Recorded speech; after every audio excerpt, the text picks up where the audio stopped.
Usted ha comenzado bien algo y por alguna razón no ha terminado bien. ¿Le ha pasado eso? Yo creo que esta es la experiencia de cada uno de nosotros en cualquier asunto.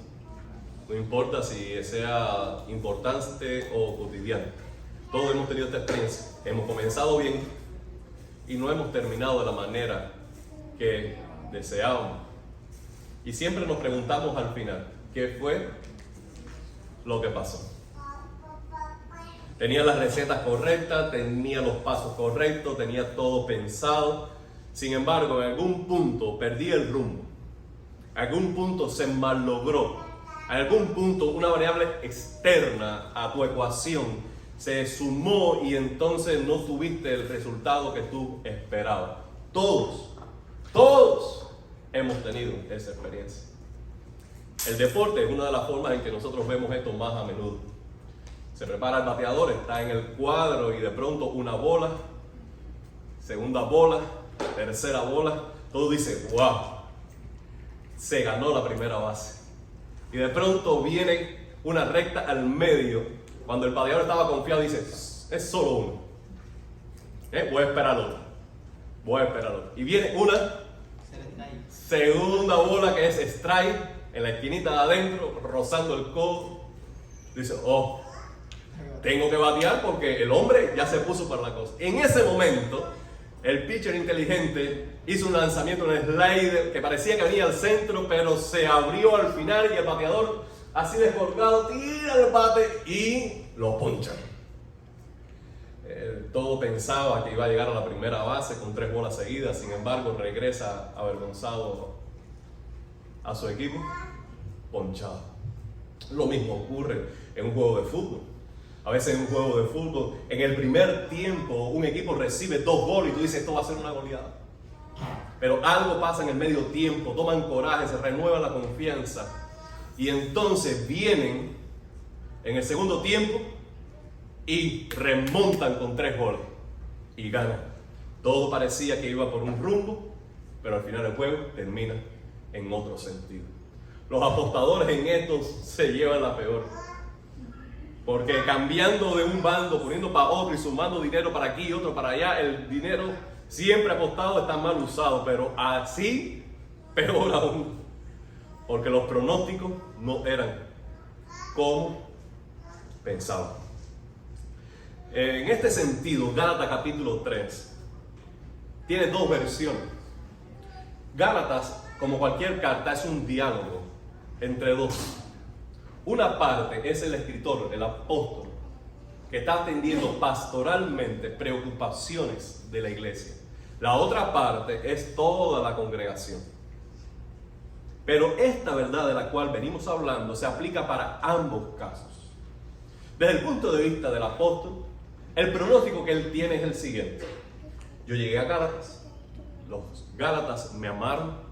Si podían sacarse los ojos para dármelo, lo iban a hacer. Había un compromiso y un amor que preparó el escenario para recibir la palabra con gozo. Él predicó a Cristo. Entonces la semilla fue la mejor y la sembró en el poder del Espíritu, en oración, en celo, en amor y en pasión. Por tanto, al salir Pablo, tiene los pronósticos mejores para Asia, diciendo, esto va a fructificar, el trabajo está hecho. Está la otra parte. Y esto es lo que sucede, que los Gálatas creyeron al Evangelio. Los Gálatas recibieron la palabra con gozo. Los Gálatas iban bien. Iban a ganarse la primera base. Iban a ganar el juego 2 goles a 0. Pero en algún punto deciden incorporar en su caminar con Cristo, en un juego ganado, una variable extraña. Y es practicar las obras de la ley sumada a la fe en Cristo para así tener méritos en su salvación o santificación. Cuando Pablo ve esto, dice, algo anda mal, esto no pinta bueno. Y tiene que hacer ver a los Gálatas que aún engañado piensa que van mejor que antes, que si no reaccionan van a perder el juego. Ahora, el asunto presentado es de manera sencilla. Los Gálatas deben renunciar a las obras de la ley como camino para su justificación delante de Dios. Y deben aferrarse a la fe en Cristo como único y suficiente Salvador de sus vidas. ¿Por qué deberían hacer esto? Pablo, en los primeros versículos que he leído, da varios elementos, varios argumentos, razones para que ellos retomen el sentido del juego. Luego, en el resto del capítulo 3 y aún el capítulo 4, lo que hace es ahondar y argumentar en estas razones. Hoy simplemente se las presento. La primera razón es la siguiente. ¿Estás preparado? Porque Cristo ya ha sido presentado claramente. Gálatas torpe, ¿quién os ha hechizado a ustedes ante quienes Jesucristo crucificado ha sido presentado tan claramente? Cuando leíamos el capítulo 1, ahí había un esbozo, un resumen de lo que es el Evangelio. Decíamos, en primer lugar, la mala noticia. Todos somos pecadores. En segundo lugar, una noticia peor. Por nuestros pecados estábamos perdidos, bajo condenación en el mundo. Ahí viene una buena noticia. Dios nos amó y envió a Jesucristo por nuestros pecados. Y hay una mejor noticia, que recibimos los beneficios de su muerte y resurrección gratuitamente, solo al poner la fe en Él. Y que todo esto lo hace Dios para su gloria. Aleluya. Y para el gozo de todo aquel que cree en Cristo. Este es el resumen del Evangelio. ¿Qué le parece? Claro, sencillo, poderoso para salvar. Y para transformar no solo un individuo, sino una familia, una sociedad, naciones enteras. Poderoso para llevar de toda cultura, raza, nación, personas redimidas al trono del Cordero.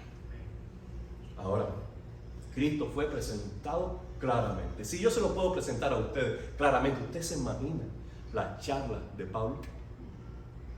¿Cuántos argumentos lógicos, razonables, escriturales?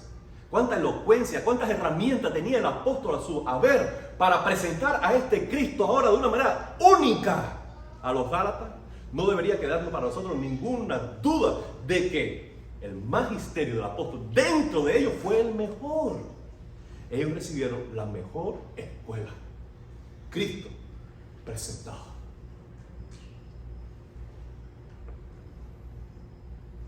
Amado hermano, saquemos una aplicación a esto. Primero, para llevar a la salvación a las personas no necesitamos otro mensaje, solo a Cristo. El Evangelio no se trata de consejos prácticos, esto y esto, suma 1 más 1 más 1 y vas a tener una vida exitosa de 3 pasos. No, el Evangelio es presentar a una persona. Tienes delante un interlocutor que desconoce a su Salvador. Tú lo has conocido y ¿qué haces? Déjame presentarte a Cristo y extraer a la persona a una relación con Jesús.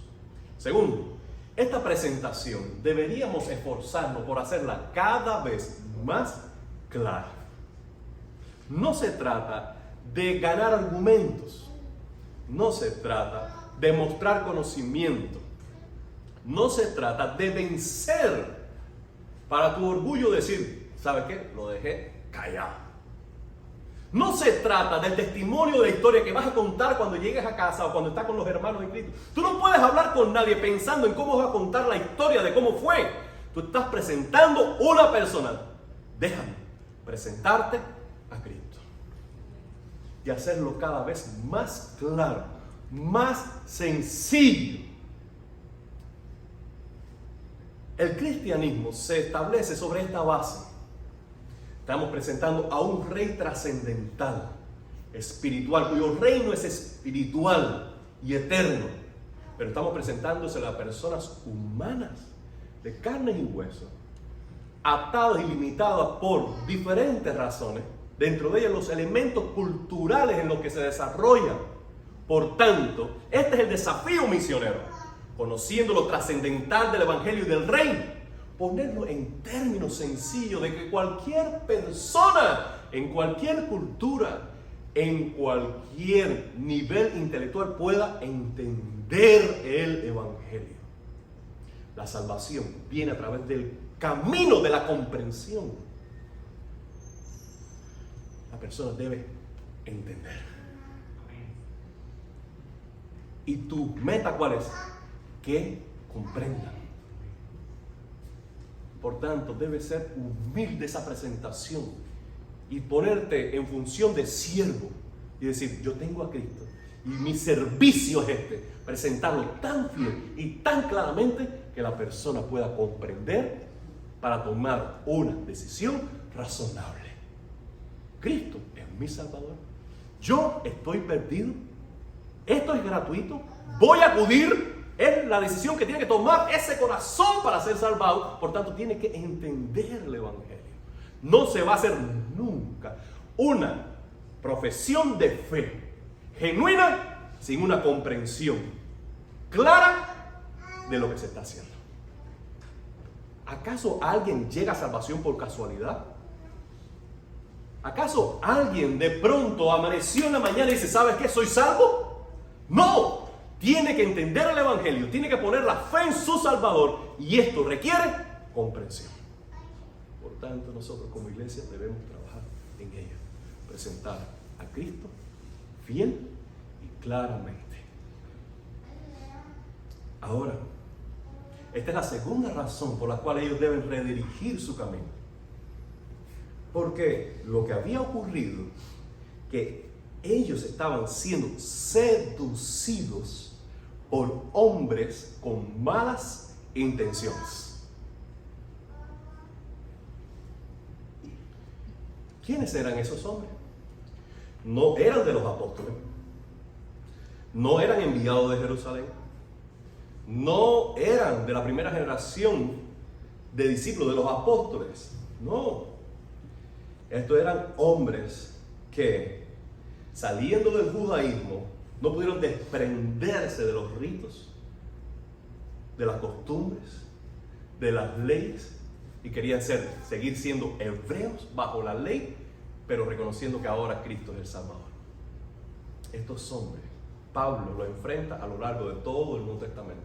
Y en más de una ocasión le está diciendo, ¿sabes qué? Estos hombres no tienen motivaciones sinceras. Estos hombres lo que quieren es que ustedes sean discípulos suyos, para luego a la distancia gloriarse sobre ustedes de que tengo discípulos en Corinto, tengo discípulos en los Gálatas, tengo discípulos allá en Éfeso. Son gente, son mis seguidores. Busca mi perfil en internet para que tú veas cuántos seguidores tengo. Eso eran estos hombres. Pablo no. Pablo llega allí gratuitamente, le presenta a Cristo. Pablo no, Pablo estaba allí dando su propia vida. Llega allí cuando el terreno está árido, lleno de espina, de piedra, donde las cosas están difíciles. Llega con el Evangelio, porque está preocupado por la salvación de la gente. Pero llegan estos aprovechados, que lo que hacen es pescar en pecera. Cobardes. ¿Por qué no van a las calles? ¿Por qué no van a los parques? ¿Por qué no van a las prisiones? ¿Por qué no van a los asilos de ancianos? ¿Por qué no se fajan con los leones en las calles? Porque son unos cobardes. ¿Qué quieren? Simplemente dar catecismo a creyentes. Esto lo hace cualquiera, hermano. Cualquiera. Ya tienen fe, ya aman la Biblia, ya adoran a Dios, ya tienen iglesia. Pero qué fácil es ir a una presa, alevines, como decían, tan llenos de peces, ávidos, engordaditos, tirar y pescar. Qué bárbaro soy. Fui de pesca, traje un saco de pescado. Sí. Vete al mar, coge el sol, fájate entre los arrecifes, pesca, perdidos.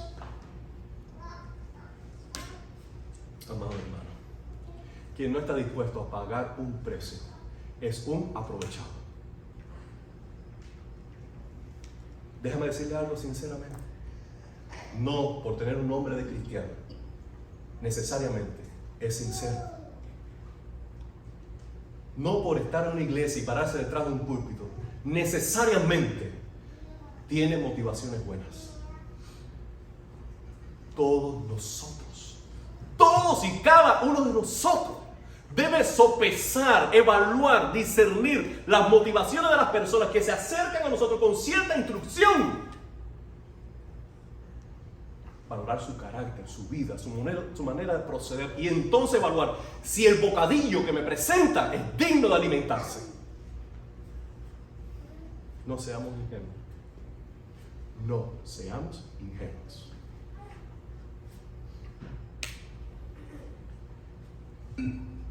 La tercera razón por la que debemos prestar atención, y los Gálatas tenían que hacerlo, es porque no prestar atención en su manera de caminar es una torpeza. En 2 ocasiones Pablo usa la misma palabra, al principio y más adelante. Al principio dice, Gálatas torpes, y más adelante dice, tan torpes son. ¿Ustedes saben lo que significa la palabra torpe? ¿Qué significa, Meli? ¿Tú qué dices que sabes? Solo sé que lo soy. ¿Que tú eres torpe? ¿Cuándo tú sabes que eres torpe? Yo siempre me doy con cosas. Ah, muy bien, muy bien, muy bien. Buen ejemplo. No eres la única, déjame decirte. Eso le pasa a todos en la adolescencia. Tu mamá agarró el chiste. Torpe es moverse con dificultad. Yo recuerdo, todos pasamos por eso.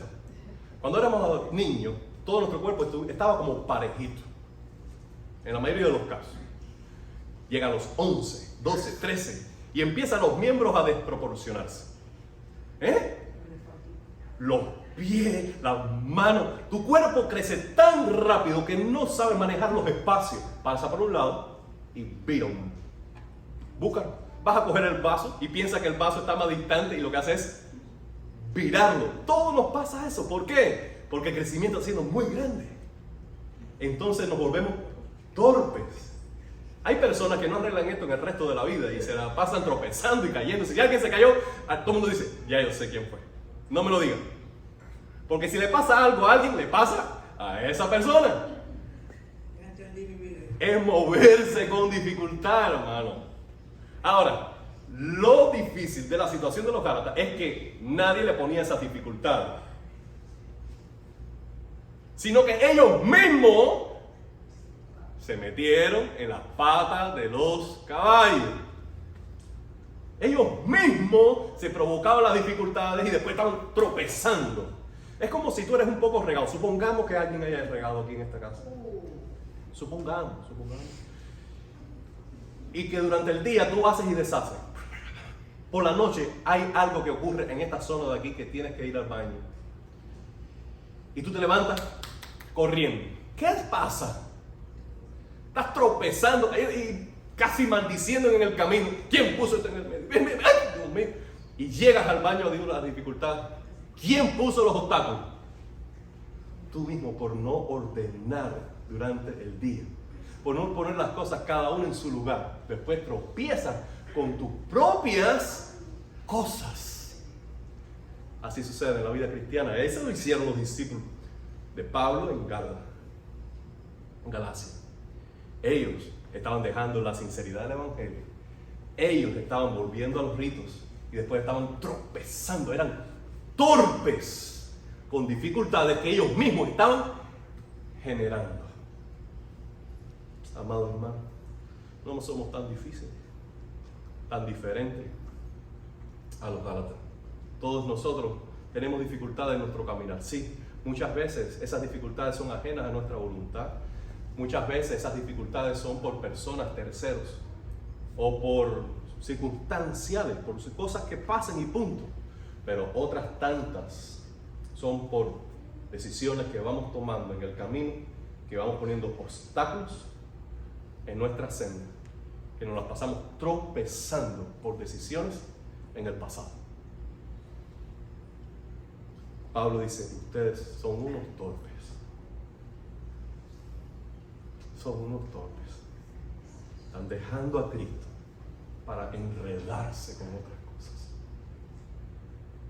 Ahora, otra razón les presento. Porque habían comenzado bien la carrera, sin embargo, ahora no iban bien. Habían comenzado bien por la fe. Por la fe. Dice el versículo 3 y 4. Tan torpes son, después de haber comenzado con el Espíritu, pretenden ahora perfeccionarse con esfuerzos humanos. Voy a dejarlo allí. Amado hermano, el modo en que nos salvamos, tome nota de esto. ¿Listo? El modo en que nos salvamos es el mismo por medio del cual perseveramos en la salvación. Pablo dice, ustedes se salvaron por la fe. Ahora quieren perfeccionarse por obras y sacrificios humanos. No entiendo.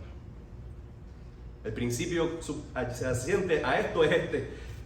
Si tú te salvas por la fe, debe permanecer en la fe. Si tú te salvas solo por Cristo, debe permanecer la suficiencia de Cristo.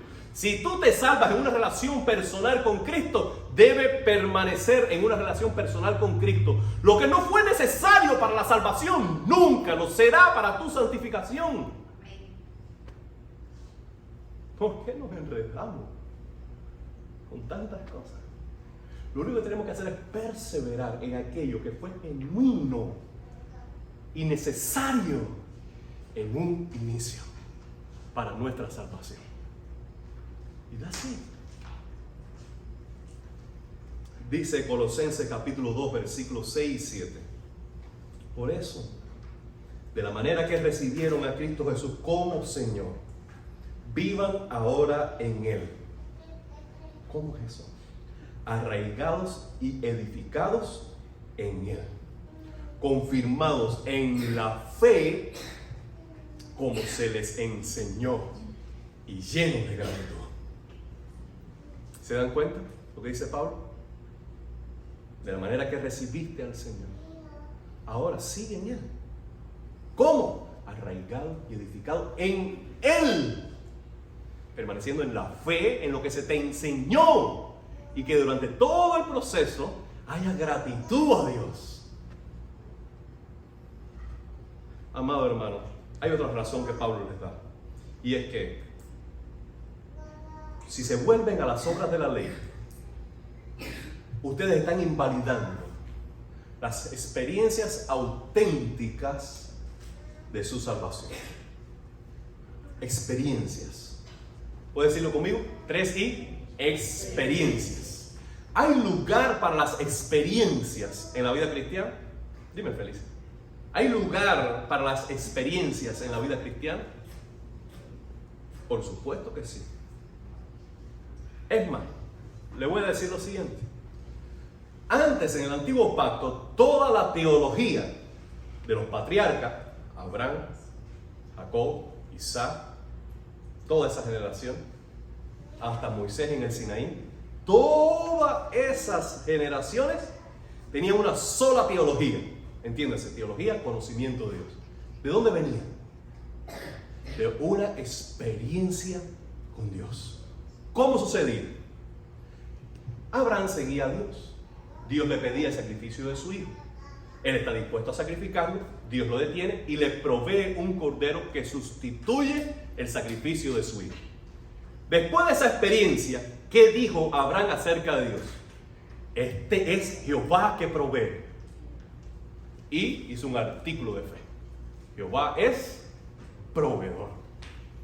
Después hubo alguien que estaba moribundo por sed en el desierto. Dios abre sus ojos, ve que ahí hay agua y dice: este es Jehová que me ve. Y creó un artículo que dice: Dios lo ve todo. Ahora, así ocurrió en todo el Antiguo Testamento hasta el Sinaí. Cómo las personas construían su teología sistemática por una experiencia con Dios. A partir de la ley hasta el día de hoy, hay una relación directa entre experiencias espirituales y las escrituras. ¿Cómo es esta relación? Primero, las escrituras están por encima en autoridad como verdad absoluta por las experiencias. Es decir, lo que dice las escrituras es verdad, aun cuando tu interpretación de una experiencia contradice un versículo de la Biblia. Alguien está equivocado y no es Dios.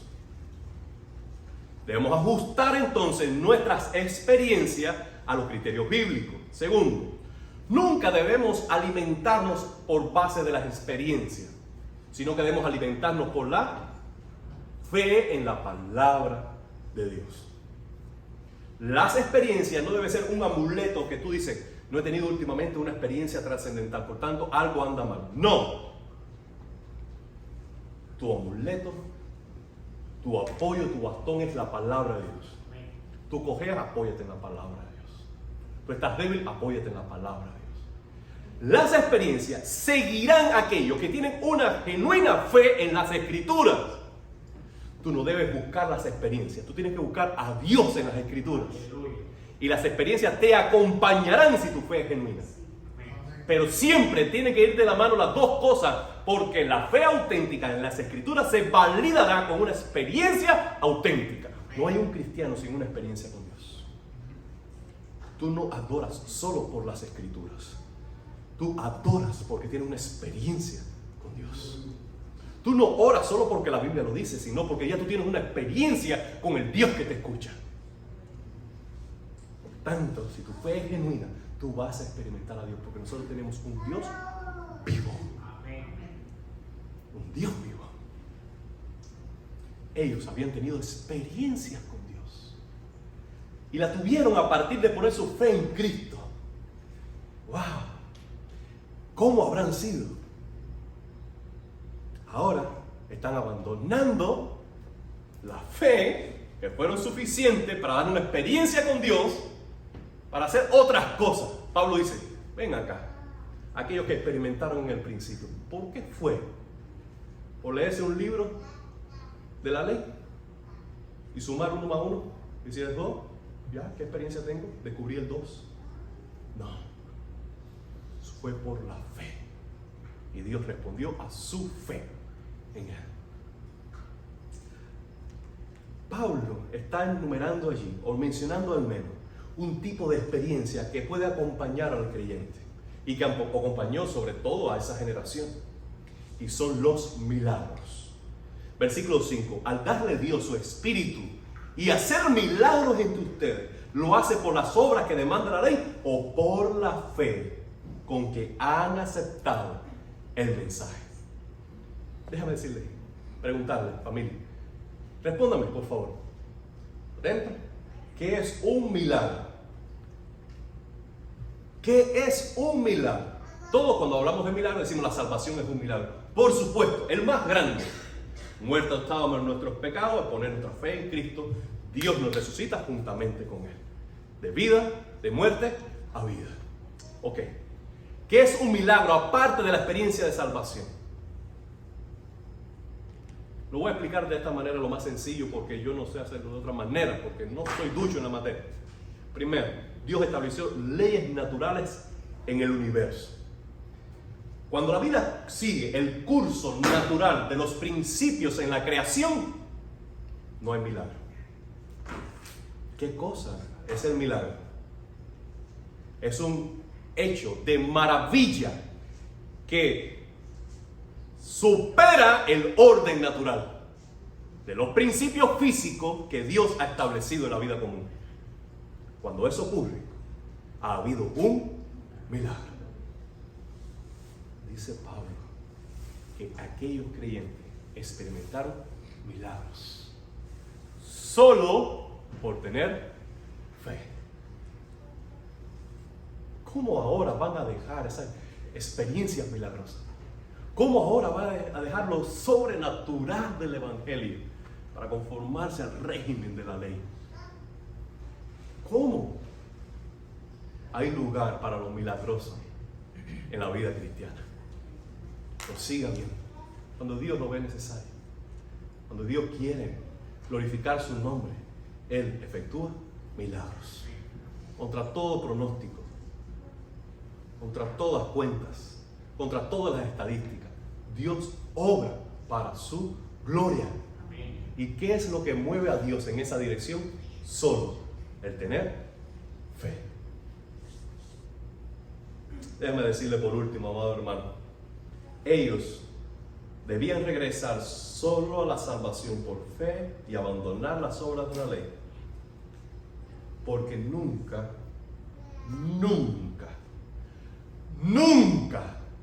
la salvación fue por obedecer la ley. Siempre la salvación fue por medio de la fe. Voy a leerle 10 al 12. Todos los que dependen en las obras de la ley, que la ley demanda, están bajo maldición. Porque está escrito: maldito sea quien no practique fielmente todo lo que está escrito en el libro de la ley. Ahora bien, es evidente que por la ley nadie es justificado delante de Dios. Voy a hacer un alto ahí. Lo está diciendo Pablo, claro. Es evidente que por medio de la ley nadie es justificado delante de Dios. Voy a saltar los versículos de 13 y 14. Voy a leer dos cosas que dice la ley. Primera que menciona Pablo: maldito todo aquel que es colgado en un madero. Y dice algo más la ley. Versículo, voy a subir al 11. El justo por la fe vivirá. Y dice una tercera cosa la ley: quien practique estas cosas de la ley vivirá por ellas. Hay allí 3 citas de la misma ley. ¿Qué nos dice entonces la ley? Primero, que la única forma de merecer el favor de Dios o la bendición de Dios por méritos personales es nunca, bajo ninguna circunstancia, desobedecer una tilde de la ley. Si tú lo haces, tú mereces el cielo, porque eres justo. Eso es lo primero que dice la ley. Segundo, si tú por alguna razón te mueves a derecha o izquierda en un pensamiento, en una intención, en una manera de obedecer la ley, lo segundo que dice la ley es que queda bajo maldición. Y lo tercero que da testimonio la ley es esto: que cualquiera que es colgado en un madero va a ser maldito, como cualquiera que desobedece la ley. Son 3 cosas que cita Pablo de la misma ley para darnos una conclusión. ¿Cuál es? Ninguno va a ser salvo por méritos personales. Y fue necesario que Cristo muriera por nosotros, siendo justo Él y colgado en un madero, para cargar sobre sí nuestra maldición. Por eso la tercera cita dice: el justo por la fe vivirá. Eso lo dice Habacuc. Eso lo dice todo el Antiguo Testamento. Es más, a partir de allí en adelante, Pablo argumenta que Abraham fue salvado porque le creyó a Dios. Y al creerle, Dios tomó esa fe y dice: ¿sabes qué? Esta es mi tasa de conversión. Conmigo. Aquí le voy a presentar la tasa de conversión de la moneda divina. Tú me das fe y yo tomo esa fe como si fuera justicia. No es justicia lo que me estás dando. No es santidad lo que me estás dando. ¿Qué me estás dando, Matías? Solo fe. Confianza en un Salvador. Tú me das confianza y yo lo voy a convertir para mi casa de cambio en justicia. A partir de ahora, yo voy a ver esa fe convertida en justicia y declararte a ti perdonado. ¿Qué le parece? Pero eso Dios lo hizo con Abraham. Yo no puedo seguir con todo el resto del capítulo. Le toca a ustedes. Mira lo que ocurre. Nació Abraham, creyó a Dios, y eso ocurrió unos 400 años y más antes que viniera la ley. Este es el argumento de Pablo, capítulos 3 y 4. Tienes que leerlo en casa. ¿De acuerdo? si Abraham, por medio de la fe, recibió justicia antes que viniera la ley que vino 400 años atrás no puede abrogar el pacto que ya Dios había establecido con Abraham, que la salvación sería por fe y por gracia y por medio de un descendiente suyo y para bendición de todas las naciones. Nada de lo que diga la ley puede contradecir lo que ya hizo con Abraham 400 años antes. Mira, la ley confirma que va a ser por la fe del Mesías. Amén. Entonces, Pablo dice, ven acá, muchacho, tan torpe. Abraham, 400 años la ley, tantos años Cristo. Tú estás del lado acá de la cruz y vas a volver, lo que Dios no hace es contradecir su pacto con Abraham al comienzo de la historia. Y tú estás contradiciéndote con algo que ha ocurrido y se ha establecido en el comienzo de la historia de la redención. Tan torpe. Nunca la salvación ha sido por méritos personales. Nunca ha sido por ganarse el favor de Dios siendo bueno. Porque nunca podremos. Esto ha sido siempre gratuitamente y solo por fe. Esta es la pregunta de Pablo. Ustedes comenzaron bien. Ustedes comenzaron por el Espíritu. Ahora quieren perfeccionarse por las obras de la ley. Termino con esto. ¿Saben que no es solo los Gálatas los que cometen ese error? Yo también lo cometí. Y de vez en cuando lo hago. Déjenme contarles mi historia. Regálenme 5 minutos. Yo estoy seguro que la salvación es gratuitamente por la fe y solo en Cristo. Y que yo soy pecador y que necesito el perdón de Dios. Un día comprendiendo eso, fui salvado. ¿Ok? Pero a partir de allí, yo comencé a leer la Biblia. Yo dije, ¿sabe qué? Tengo que incorporar este hábito a mi vida. Leer la Biblia. ¿Sabes qué? Debo cambiar mi forma de hablar. Y comencé a mejorar mi forma. Tengo que cambiar mi forma de vestir, a los lugares que voy, la forma en que me relaciono. Y comencé a modificar mi vida a la luz de lo que leía en la Biblia y lo que me enseñaban en la iglesia. Todo eso estaba bien. Pero un día, la carga se me hizo pesada. La vergüenza no salía de mi corazón. La culpa doblaba mis espaldas. No tenía valor para hablarle a nadie de Cristo porque era consciente de mis propios pecados. ¿Usted se imagina? No levantaba la cabeza en la iglesia, abochornado todo el tiempo por mi pecado.